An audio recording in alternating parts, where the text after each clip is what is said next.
Olá, seja bem-vindo. Estamos iniciando mais um Repensar e hoje nós trataremos um assunto muito importante para o futuro da sociedade, mas também um assunto bastante agradável. E é agradável porque é um livro direcionado à criança. E quando nós falamos de criança, é sempre muito agradável. Hoje nós temos aqui uma convidada querida que já esteve conosco outras vezes, trazendo outros livros também interessantes, importantes para o nosso aprimoramento, para o nosso aprendizado. Nós estamos falando de Eulália Bueno e o livro que ela traz hoje para nós é um livro que tem como título O Sonho de Estelinha. Nós já falamos da Estelinha num primeiro livro, que ela também vai comentar aqui conosco um pouquinho, e hoje a gente está trazendo esse segundo livro, que na verdade é uma continuação, né, da vida da Estelinha. Seja muito bem-vinda, né? Você é sempre querida, né, Eulália? Nossa, é uma delícia estar aqui com você, com quem nos assiste. É uma alegria que não dá para medir. Muito Então, bom. vamos lá. Bom, vamos falar da Estelinha. Hoje é o sonho de Estelinha, mas nós já fizemos um programa acerca do primeiro livro. É o Estelinha, a estrelinha que não ficou sozinha. Isso, que você escreveu esse livro por conta da sua filha, não é isso? Isso, exatamente. Aquele era bem pequenininho, dava uma conotação apenas não, porque fala do trabalho em conjunto, da necessidade de você aprender a conviver, Isso. porque senão fatalmente você se reserva ao isolamento. Então a sociedade, o homem por si, ele é gregário, ele precisa viver em sociedade. E a criança que retorna à reencarnação, ela tem que aprender nos primeiros passos essa necessidade de dividir para somar. Porque é interessante, né? Numa palestra que eu assisti, eu acho que o palestrante foi feliz porque ele disse assim, o animal trabalha para a sua sobrevivência e o homem trabalha para a convivência, né? Não é isso? Nossa, é isso mesmo, né? Maravilhoso. Nós estamos aqui para aprender a conviver. Porque viver, sim, a gente viver. Agora, fazer da vida uma construção lúcida, produtiva, isso é conviver, né? Isso é uma virtude. E hoje nós vamos falar um pouquinho dessa continuidade aí da Estelinha, da vida da Estelinha. Ela está crescendo e agora ela está uma quase mocinha, é isso? Uma pré-adolescente, até por cobrança das crianças que queriam saber o que aconteceu com a Estelinha. Pois é.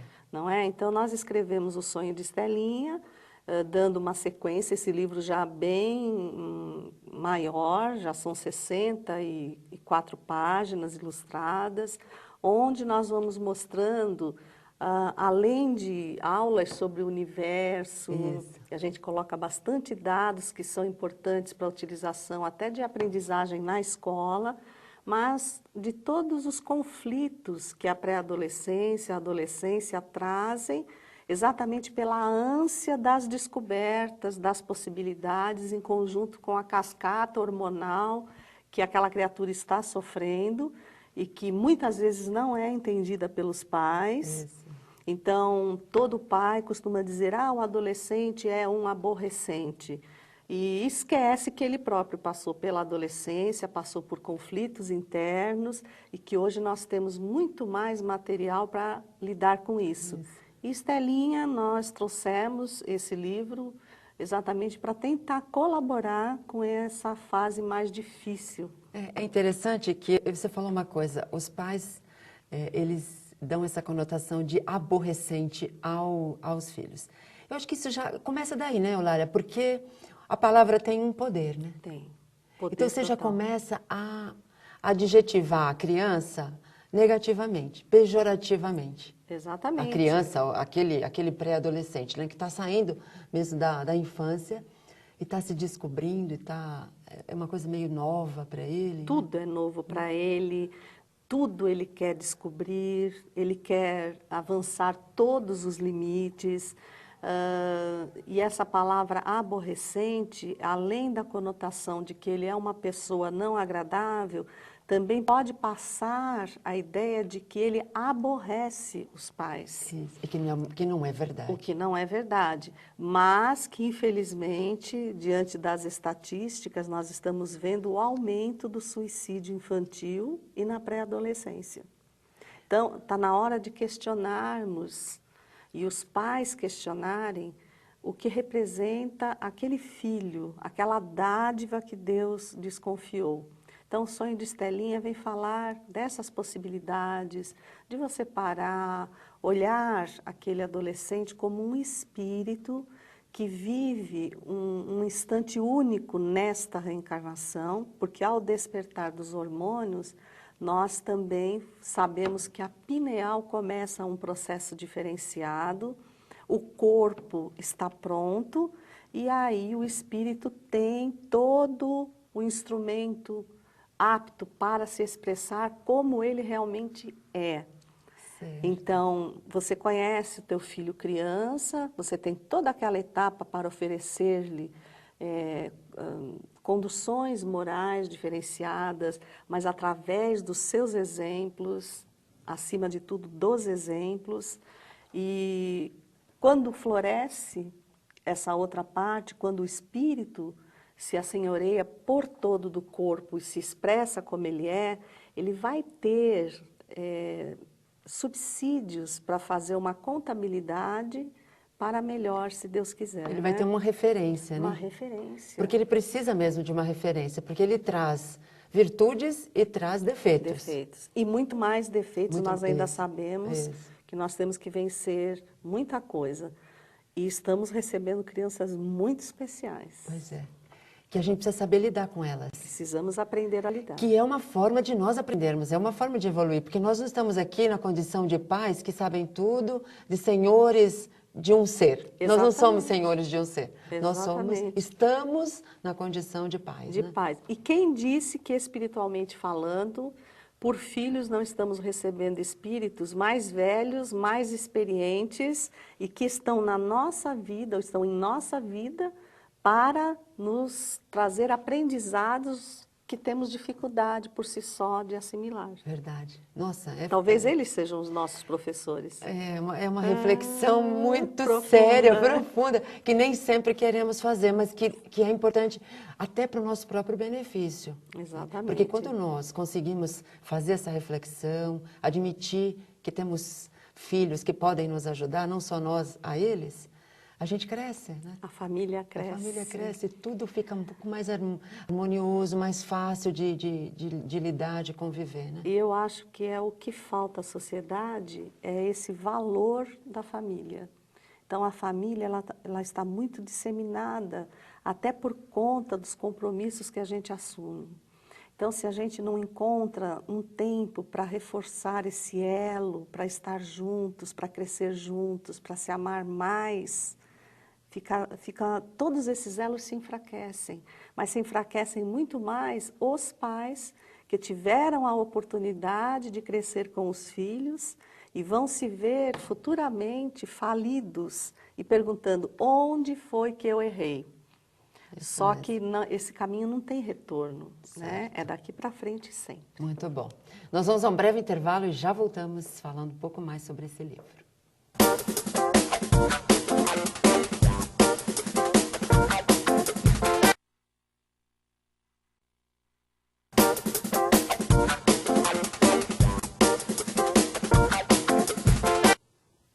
Estamos de volta. Hoje nós estamos comentando o livro O Sonho de Estelinha. Estamos aqui com a sua autora, que é Eulália Bueno.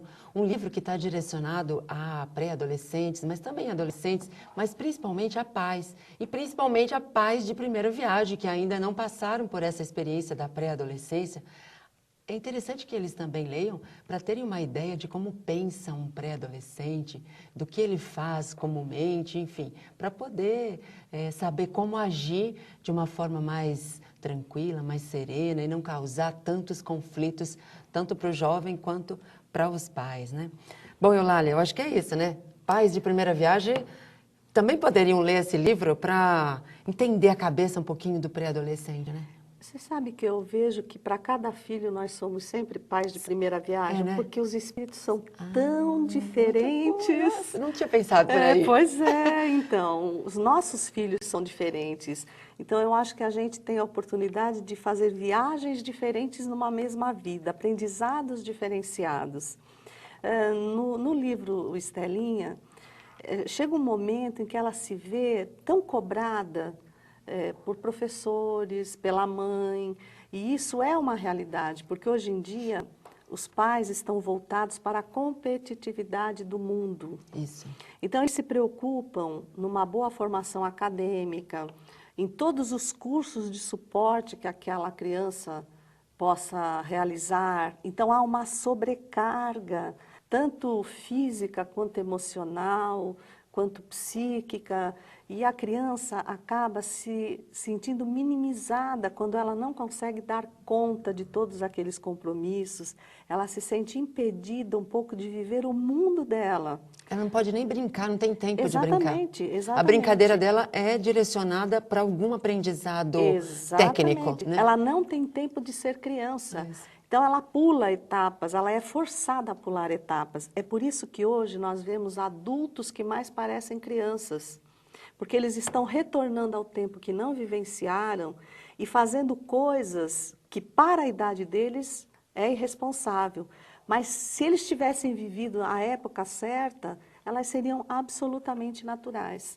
Então, nós precisamos entender essas fases e permitir que elas aconteçam ao seu tempo, porque elas fazem parte do crescimento. Você não pode construir uma escada, fazer o primeiro e o último degrau e não construir os degraus intermediários.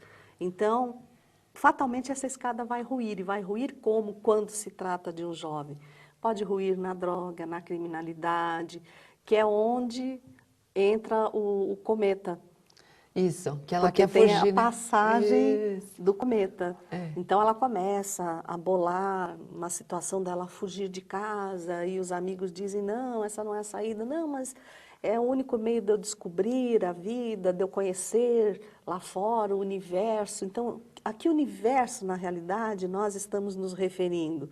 Ao universo das experiências que o espírito quer experimentar quando ele não tem um objetivo, quando ele não é conduzido de forma madura, de forma lúcida, para poder escolher.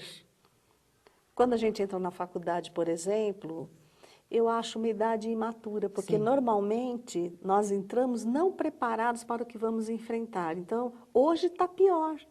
A juventude chega no 3º, 4º ano e diz, não é isso que eu queria, e abandona, e volta, e recomeça a outra, mas não é isso que eu queria. Então, isso tem que chamar a atenção dos pais, porque cometas tem de monte. De monte. E normalmente esses cometas, podíamos colocar a representação de amigos, que nos trazem uma aparência que não é real.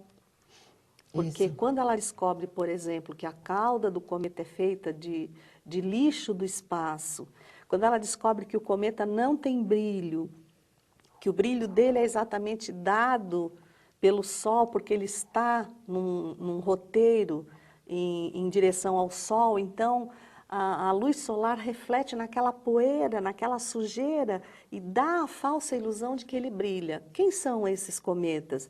Aquelas criaturas que se dizem plenas, o seu pai não deixa você fazer isso, mas o meu deixa fazer isso, aquilo e aquele outro. Você tem que ter isso, você tem que dirigir sem carta, você tem que... Não precisa, você não precisa cumprir regras, não é? Exatamente. Você é filhinho de mamãe, Isso, né? Você é Patricinha, você é Mauricinho, você... Então, começam os bullying. Os bullying. Não é? Os bullying. Mas aonde começou o verdadeiro bullying? Na falta de orientação que essa criança poderia ter tido dentro do lar, no aconchego do amor, para que ela não se sentisse agredida naquele momento. Certo. Jesus diz assim que a ofensa só existe na medida em que eu me sinto ofendido. Então, nós precisamos preparar os nossos filhos para que o bullying não aconteça. Ou, se pessoas ignorantes os tratarem daquela forma, eles tenham conhecimento acima desse patamar e não se sintam atingidos por ele. Eles têm que ter uma base sólida, né? Que lhes dê confiança e segurança do que eles são, de quem são, do que estão fazendo, qual é o papel deles na vida. Exatamente, Né? exatamente. É uma responsabilidade... dos pais. Tanto na nossa casa espírita, a par da evangelização infanto-juvenil, foi criada a escola de pais. Então, agora, aquelas crianças não se sentem assim, porque normalmente funciona dessa forma. O pai chega, despeja o filho na porta da casa espírita e fica bravo se não tiver alguém na porta para receber, porque ele está com pressa, ele vai aproveitar para fazer compra de supermercado, para passear no shopping, enfim. E aquela criança agora não se sente mais impedindo que o pai faça aquilo que precisa ser feito na ausência dela. Por que ela não pode participar?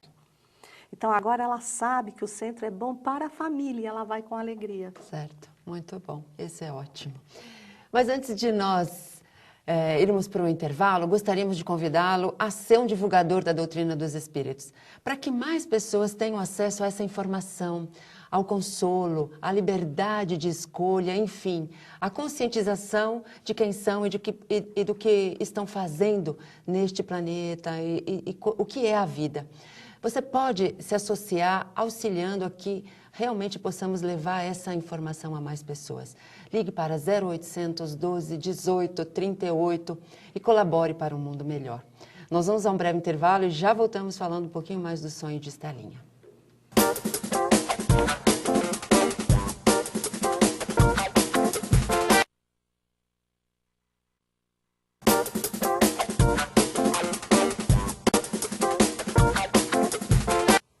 Estamos de volta. Hoje nós estamos conversando com Eulália Bueno e o livro que ela nos trouxe para que nós pudéssemos ter, né, essa oportunidade do aprendizado é O Sonho de Estelinha, que fala do pré-adolescência, que fala desse momento importante de todos os espíritos, porque todos nós passamos por essa fase, uma fase importante da nossa vida. Bom, Eulália, vamos falar agora, eu queria que você falasse um pouquinho do final da história sem contar o final, porque o final é muito bom. Então vamos falar um pouquinho, fazer essa analogia, né? Ela foi então para o cometa, ela seguiu com o cometa, né? Ela tinha o sonho de conhecer um mundo diferente e Isso. ela embarcou nesse sonho. Isso. Então, quando ela teve a oportunidade de pegar carona com o cometa, começou a saber que aquela vida errante do cometa não era feliz como ela imaginava. Das dificuldades. As dificuldades, porque ela estava cansada da rotina. Todo dia a escola, aí chegava da escola, tinha que ajudar em casa, aí tinha os deveres da escola para fazer, a mãe cobrando, as mesmas amigas, a mesma rotina, aquilo cansa, a rotina cansa o adolescente. Ele está sempre buscando novidades. Só que ele ainda não entendeu que a novidade está no modo como ele atua naquele dia que parece o mesmo, mas não é. Não é. E só vai ser diferente de acordo com essa lucidez que ele tenha do quanto ele faz a diferença nesse dia. Então ela embarca no cometa e começa o diálogo, onde o cometa lhe diz que ele é profundamente infeliz, porque ele não tem essa rotina. Ele segue uma trajetória a qual ele não consegue fugir e dentro dessa trajetória ele nunca pode parar. E as únicas coisas que ele recolhe, que ele atrai, é lixo. Então, todo esse lixo do espaço vai fazendo com que a sua cauda fique cada vez maior e cada vez que ela cresce, ela dá uma impressão de mais brilho. Então, mostra às pessoas que tentam mostrar uma face que não é real e que ao mesmo tempo estão se afundando cada vez mais e pior, arrastando com elas criaturas desavisadas. Então, o cometa lhe diz, mas você é tão feliz, você tem uma família, você tem uma mãe, você tem amigos, você tem escola, eu não tenho ninguém. Porque quando eu passo, só me olham passar. E eu não tenho tempo de parar, de fazer amizades, de construir. De trocar experiências. Trocar experiências. Eu me sinto alguém profundamente só e abandonado. E aí acontece a grande realidade de Estelinha, que é Você lendo o livro sabe. Porque a gente não pode contar. Não pode. Então, eu acho que o adolescente que vê, que lê, ele vai fazer um paralelo com a vida dele. Vai fazer. Né? Com os amigos que ele tem, com as coisas que ele faz, essa vontade de ir embora, de não ficar mais com os pais, enfim. Né? De jogar para o alto tudo que ele tem, né? Não valorizar o que ele tem. O que ele tem, mas sempre o amigo, né? Os pais dos amigos são melhores, a vida do amigo é melhor. Mas será que não é pelo exemplo dos pais que falam... porque fulano tem isso, fulano tem aquilo, a gente trabalha tanto, não tem. Será que, de repente, nós não somos um pouco culpados dessa situação? Exato. Ou então, é o que você está falando, é uma aparência de felicidade, de harmonia, mas quando você vai lá conviver, que é o caso de pegar o cometa e seguir com ele, você vai lá e começa a observar o que é a vida do outro, e você percebe que não é muito diferente da sua e que às vezes é muito pior. É muito pior. Né? Nesse caso, muito pior. E o principal, que o cometa deixa a Estelinha uma lição assim inesquecível. Ele tem uma rota, ele vai permanecer nessa rota, sabe-se lá por quanto tempo. Mas há aqueles caminhos sem volta. Isso. E isso faz com que a criatura que está, nosso filho naquele momento, possa perder uma reencarnação. E comprometer-se a uma vida mais difícil numa outra existência. Ou a várias vidas para se recuperar daquela problemática. Então, é uma coisa, é um livro que aparentemente é inocente, mas que tem uma profundidade. Mas né? Você sabe que eu estive participando de um congresso em Juazeiro do Norte o ano passado e me pediram para falar para crianças, coisa inédita, porque eu acho que eu não tenho perfil de falar para crianças. E era sobre esse livro. Eu falei, meu Deus, o que é que eu vou fazer? Então, eu peguei os slides do livro, né, as imagens, antes de colocar o texto. E fui apenas passando as imagens e pedindo para as crianças identificarem os personagens, que elas não conheciam o livro, e colocar o texto. Ali veio à tona um monte de conflitos internos, conflitos familiares, traumas, complexos, dificuldades que os pais não sabiam que existiam. Sim. E que ficaram sabendo porque a maioria dos pais participou desse encontro. Então, de repente, esse livro vai trazer à tona para pais e filhos conflitos familiares que com amor, com carinho, com compreensão poderão ser resolvidos. E aí eles vão poder exemplificar para os amigos e ir aumentando essa rede, né? Que é o que é importante. É a roda do bem, né? É isso mesmo. Então, eu acho que isso é muito importante e foi a nossa intenção quando escrevemos o livro. E o final é bárbaro. É muito bom. Muito bom. É muito bom. Consolador, surpreendente, né? Muito exatamente. Bom, Eulália, nós queremos agradecer muito, porque foi uma aula para nós de adolescência, de contratar a adolescência. Isso é muito bom, né? Para os pais novos e para todos os filhos, porque, como você bem disse, né? Cada filho é uma individualidade, né? Exatamente. Nós somos sempre pais novos de estrelas, porque nossos filhos são estrelas. Exato. E que nós tenhamos olhos de ver o brilho que existe dentro de cada um. Se a gente conseguir isso, nós vamos fazer da nossa vida um verdadeiro céu. E vamos fazer essa viagem chamada reencarnação tranquilamente. Muito bom, muito obrigada. Obrigada. Foi um prazer muito grande. Mais uma vez, obrigada. Se você quiser nos enviar alguma sugestão, escreva para nós, repensar@redemundomaior.com.br. Hoje nós conversamos com Eulália Bueno sobre o livro O Sonho de Estelinha. E nós temos um novo encontro no próximo programa. Eu aguardo você. Até lá.